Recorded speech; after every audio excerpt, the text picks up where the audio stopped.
Good afternoon. First of all, I'd like to thank you for being here today as we present our 9th State of the Town address. I'd like to invite our County Executive, Ed Romaine, if he would please lead us in the Pledge of Allegiance, if everyone would please stand. I pledge allegiance to the flag of the United States of America and to the republic for which it stands, one nation, under God, indivisible, with liberty and justice for all. Thank you. You may be seated. Well, first of all, it really is my honor today to begin by thanking my colleagues on the town board, Councilman James O'Connor, Councilman Jorge Guadrone, Councilman John Lorenzo, and our newest councilman, Mike McElway, as well as our new town clerk, Linda Vavrica, and our receiver of taxes, Andy Whitman. And of course, a special thank you to all of our dedicated commissioners, department heads, and each and every employee in this town. Please know I mean that sincerely to those of you who are here today. It's also important to thank our partners in government, and many are here with us today. And I'd like to begin by thanking our county clerk, Vinnie Pulio, if you would stand and be recognized. Suffolk County Controller John Kennedy. Also, County Legislator Anthony Piccirillo. And we do have representatives from our District Attorney, Ray Tierney, as well as representatives from State Senator Martinez, Sheriff Toulon, if you would stand, all of you, and from the Governor's Office, Rob Calarco. And I'd also like to recognize Mike Ionelli, who's a friend, who's here today representing our U.S. Senator and Majority Leader of the House of Representatives, of the Senate, rather, and that's Chuck Schumer. Mike, thank you. We at the town rely on the wonderful relationships we have with our governmental partners at all levels of government to help us better serve our residents. Speaking of partners in government, we are extremely excited to have our newly elected County Executive, Romaine, here with us today. Although the County Executive has only been in office since January, I can tell you he has been a true friend of the town of Islip, and I am so excited, looking forward to all of the great initiatives working that we have for us to be working together for our town and for our county. Ed, thank you so much for being here.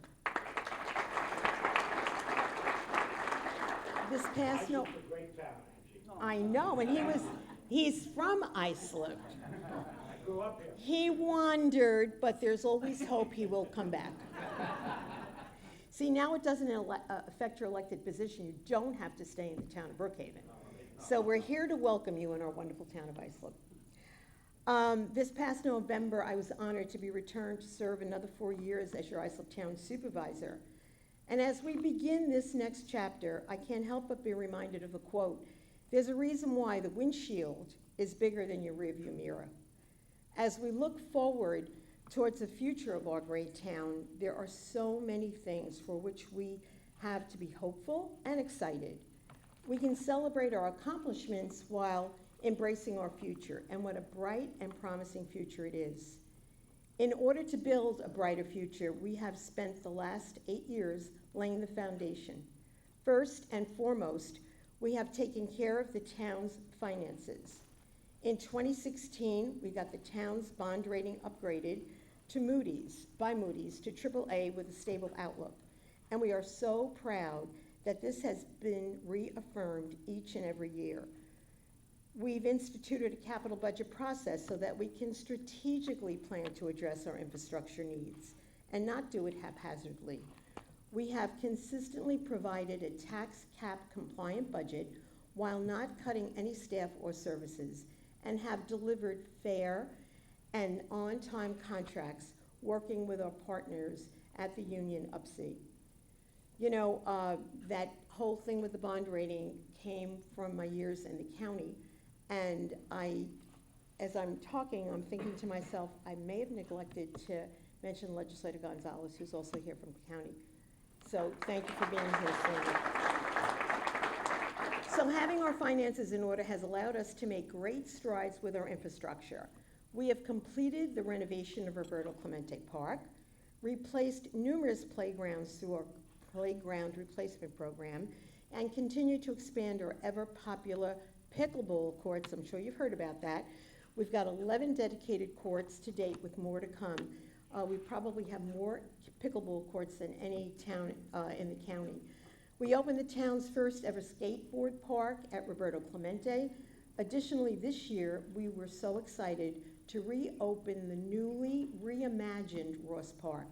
We have taken it back from the drug dealers and criminals and have provided a safe, beautiful, welcoming community space for our residents. And I have to thank Assemblyman Phil Ramos, who was able to secure some funding for us to help embellish it even more than it is. We've got a beautiful space for concerts and everything going forward. We have also addressed the long-neglected Byron Lake Park and Pool Complex in Oakdale. After 55 years of patient waiting, we are pleased that our residents will finally have a beautiful park of which they can be proud. The new Byron Lake will feature a fully rebuilt Olympic-sized pool with zero entrance, which is very appealing, double flume slide, a kiddie pool, and a spray pad. New buildings for offices and a 3-season concession area accessible from the pool and the park, and something the community will really enjoy. The lake itself will also be rebuilt, and phase 2 of water quality improvements are set to begin this year. We are thrilled that our residents will be able to enjoy this incredible town facility this summer. Yes. I hope, pending supply chain issues. We have also replaced our over 50-year-old animal shelter with a state-of-the-art facility, installed turf fields, tackled long-neglected dredging and draining issues, and have made long overdue repairs to Town Hall and other town buildings. We no longer have a leaking roof above us, nor a cupola that was ready to blow away. Speaking of overdue repairs to Town Hall, I'm excited to share that we've started the process of addressing Town Hall. The plan is to improve the functionality of our main building, enhance efficiency, security, and sustainability, especially for our IT services, while focusing on full ADA compliance. Additionally, we have increased services to our residents. From our seniors, we have expanded meal delivery and home repair services. And for families, we have so many camps and recreation programs for children. A holiday light show at Brookwood Hall, 3 new festivals, the Sea Fest at the Bayshore Marina, Festival on the Fairway in Holbrook, and our holiday market right here at Town Hall, complementing the Chamber's popular holiday parade and tree lighting. These events that are put on by our Cultural Affairs Department not only bring enjoyment and opportunities for togetherness for families and friends, but offer free entertainment for our residents during these challenging financial times. We established our opioid task force, which helped launch Islip Goes Purple, which is being replicated in other towns across the county. We rebranded our anti-bias task force as the Town of Islip Unity Council, and we have begun the process of establishing a quality of life court. This will go into effect next year and will help us better address the quality of life concerns of our residents. This court will enable the town to resolve code violations without the need of traveling to district court, which will help expedite the process from violation to resolution.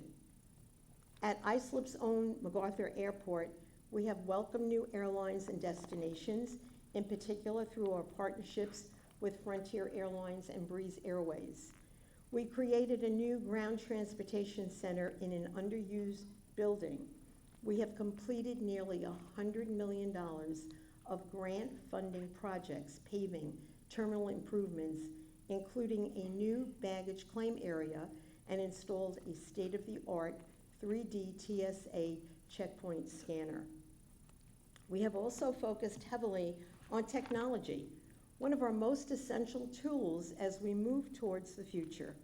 We have redesigned the town's website, installed free Wi-Fi at all town facilities, parks, beaches, and the airport, and successfully navigated through a cyber attack without compromising any of our data or our ability to serve our residents. And I have to thank the IT department. They were absolutely incredible.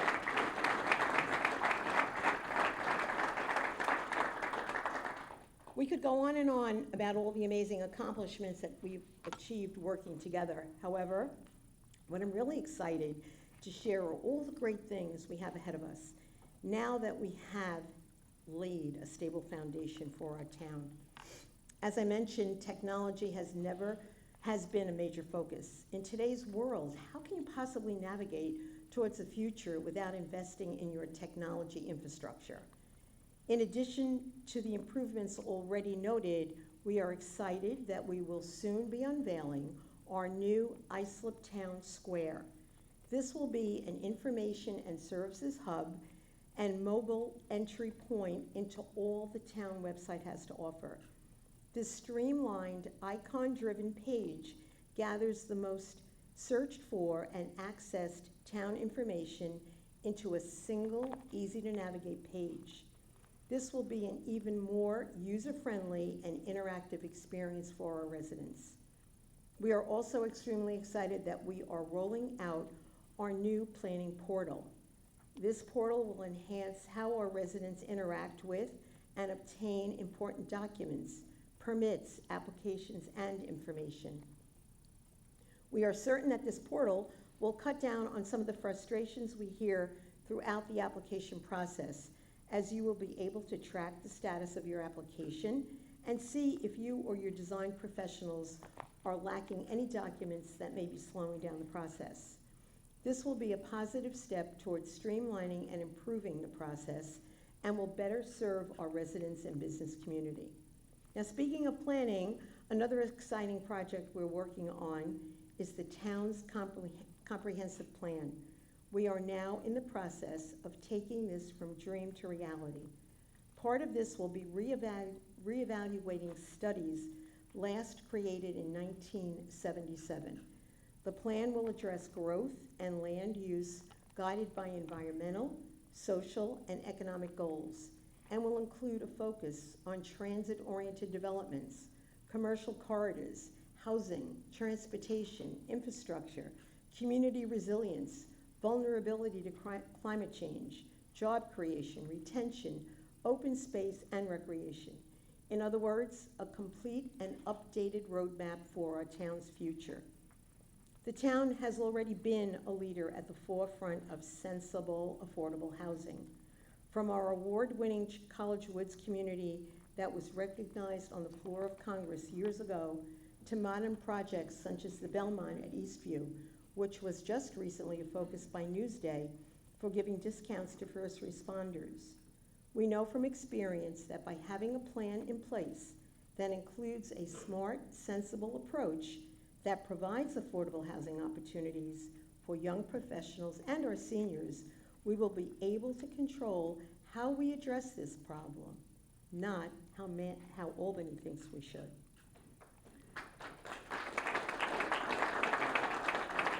Now, I saw our county executive leading the applause on that, but he has really been a model for working with other levels of government and reaching out and working with our governor, and that's only going to help us all here on Long Island, so we thank you for that.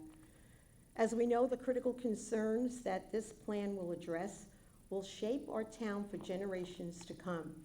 We will be working alongside our planning department and professional planning consultants, and will include an extensive public outreach strategy with our communities, all of you, to be a part of this important process and very important policy document. When we think about planning for our future, it is not just the brick and mortar buildings that matter, but the businesses we bring to fill these and the jobs that we help create here. We strive to be a business-friendly town, as we understand that by doing so, we are providing economic opportunities for our residents. We are fortunate here at the town of Islip to have a Department of Economic Development and an Industrial Development Agency. These departments work to aggressively attract businesses to our town and to provide incentives for them to succeed here and to give back to our local economy. Since 2015, our IDA has helped close over 100 projects representing $1 billion in capital investments and creating over 10,000 jobs.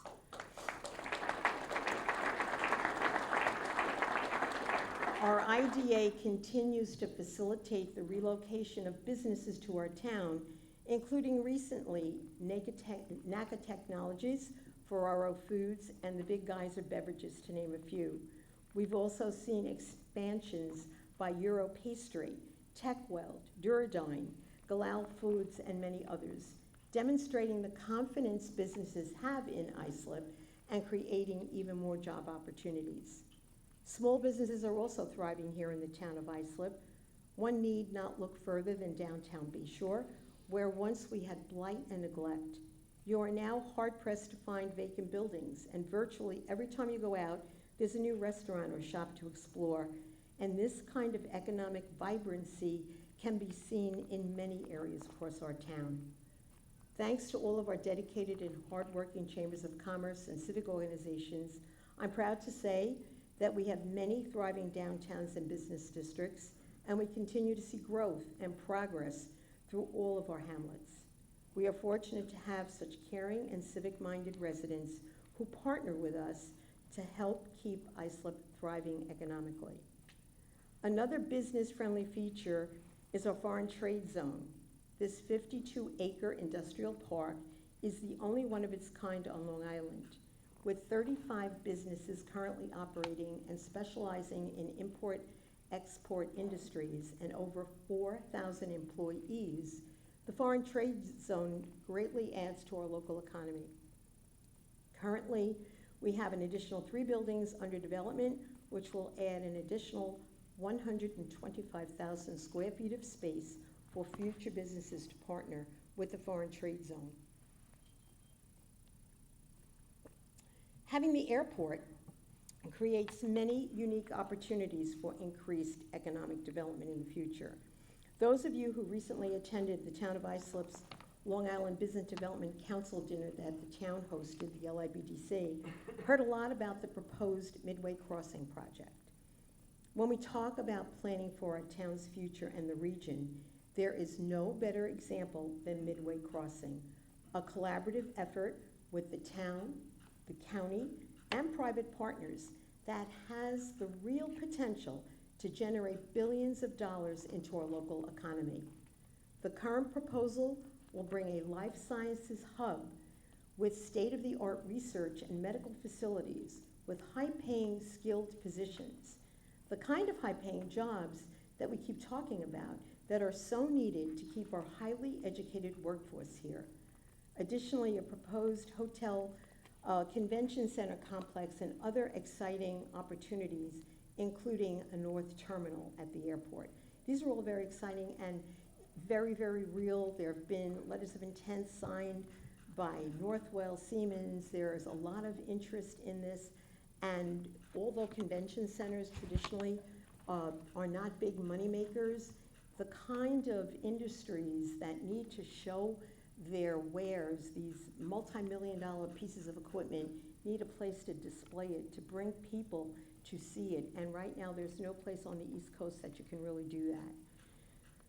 The North Terminal would allow for not only a more updated terminal, but plane-to-train connectivity by moving the terminal adjacent to the Ronkonkoma train station. The potential for train-to-plane connectivity certainly allows for expanded use of our airport and will complement the Midway Crossing project by making it more accessible without the need for increased vehicle traffic. And we're very hopeful that the state, the governor, will see fit for granting us some of the funds that are available for these kinds of exciting initiatives, because infrastructure needs are going to have to be addressed and need to be addressed. And this is the kind of project that really we need to see happen. Speaking of the Ronkonkoma train station, another very exciting project is Amtrak.